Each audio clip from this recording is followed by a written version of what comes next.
Warning, this content may be disturbing to some audiences. Subscribe, if you dare.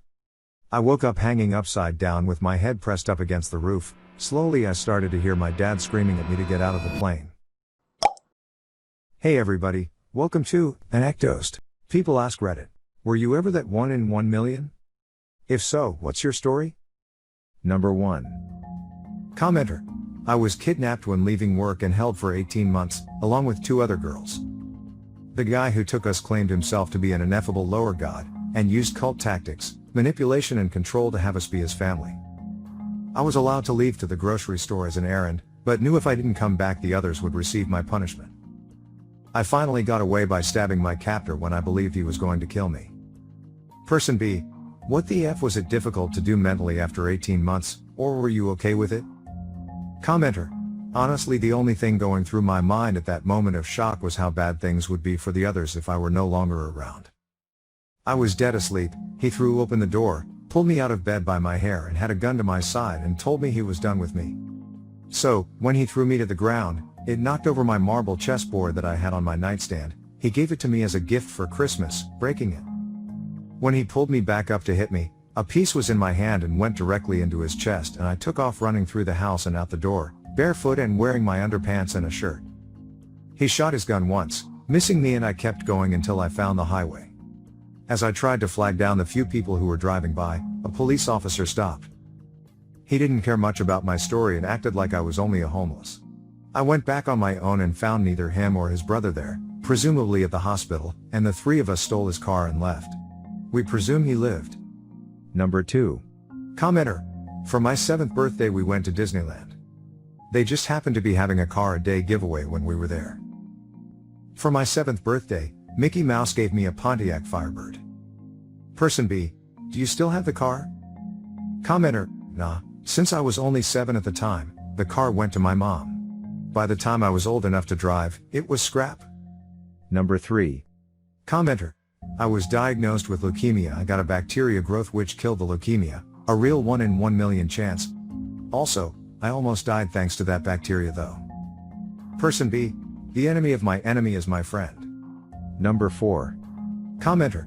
I once guessed a 6-digit random combination on the first try. It was the only try I planned to give, as a kind of scratch pad whatever moment. Person B. What was it? Commenter. Can't remember. It was 6,453, then 2 more numbers. It was not a physical lock, it was on a computer. I immediately texted my friends about it. Person C. Literally 1 in a million. Number 5. Commenter. Not sure about the odds on this one, but I survived a non-survivable plane crash. I was on an old Po-2 plane, famous for being very safe and uncrushable, on a tour of the desert in western China when I was like 7. My father's friend who hosted me and piloted the plane didn't survive, but somehow I got out with a concussion and apparently passed out for almost a day in the middle of the desert, in the wreckage of the crash, 50 kilometers from the town/airport, on the edge of the desert. The people who found me were some tree planters, found me on their way picking up a shipment, and the only reason they looked was because they were making a bet on how fast the egg would cook in the sand and went off the road to test. So, according to my dad, the theory that I might have lived was because the plane was mostly made out of fabrics and wood. So when the plane crashed, the front half collapsed and took the majority of the impact. Though I got knocked out, I was probably covered under the wreckage and in the shades. It cooled me off enough to survive for a day or so. Person B. So, how fast did the egg cook? Commenter. Apparently the legend is that it can be cooked in 15 minutes. Number 6. Commenter. I was also in a non-survivable plane crash when I was 16 in our family's Piper Cherokee 180. We took off and were hit with a wind shear, so we flew along and all of a sudden the plane just had 0 lift under the wings, and we started to fall out of the sky.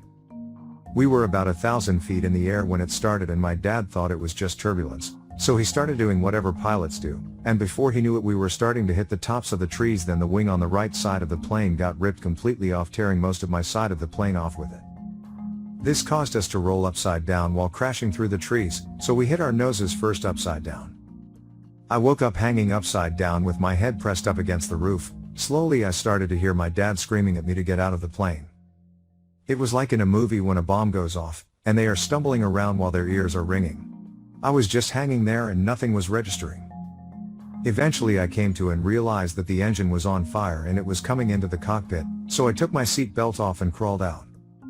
My friend was in the back seat and crawled out behind me, and by the time my dad was climbing out, the cockpit was almost completely engulfed in flames, so I ran back and pulled my dad out because his panic dive out of the plane didn't quite get him all the way out.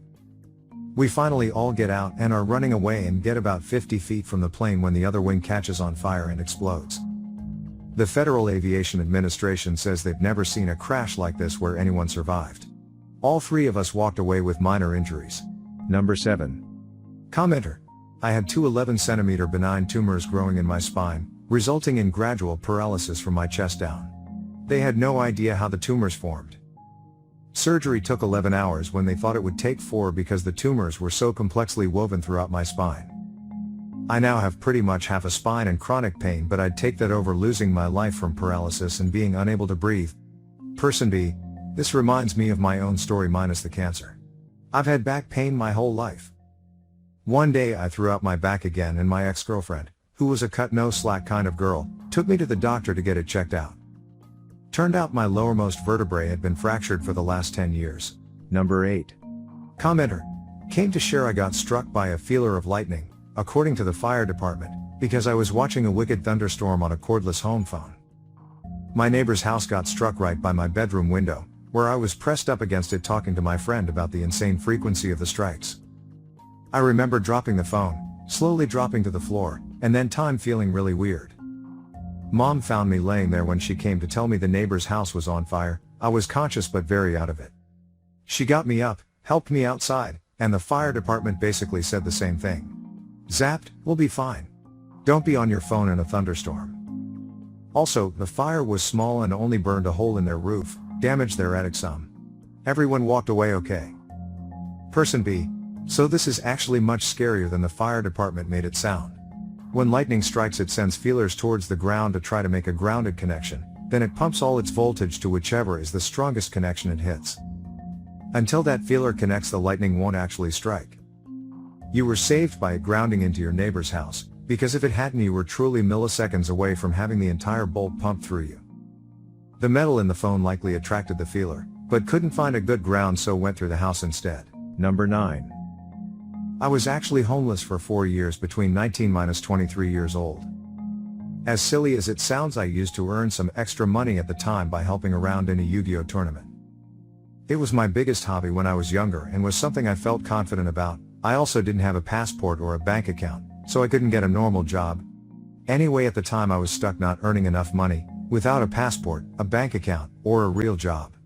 In the United Kingdom, you won't get hired by 99% of companies if you don't have a passport to prove you have the right to work. So one day I got a phone call from a studio asking if I played Yu-Gi-Oh! And would consider myself a geek, also if I wanted to be in a TV show. They said they would send me to another country as part of it.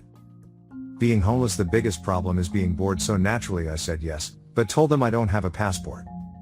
No problem, we'll get you one straight away and pay for it ourselves. I ended up on a show called Geeks that you can still watch on Channel 4 Odd. Because I got this passport, I was finally able to get a job, a bank account, and finally a house. Now I'm looking after my 10-month-old daughter who's playing while I type this.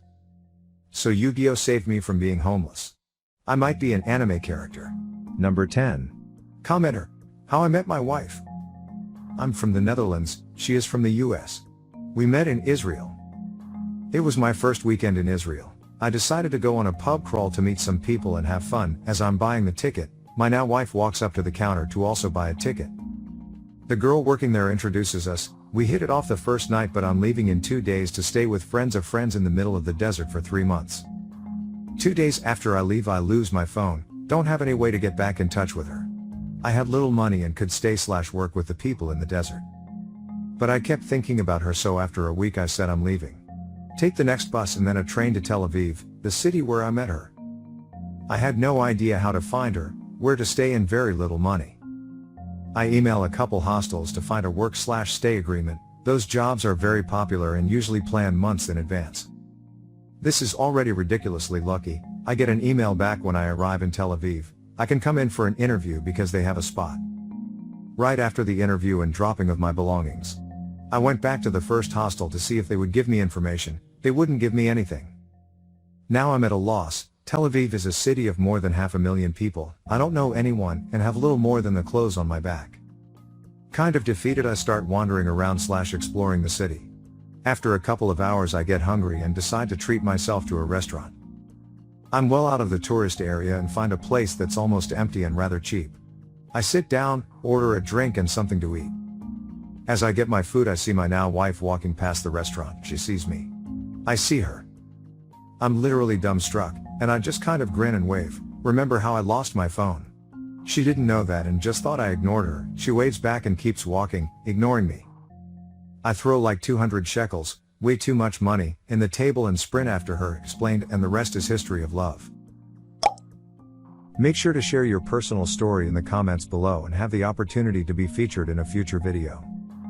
Also, if you like these topics, don't forget to like, subscribe, and hit the notification button to continue seeing more content like this every day.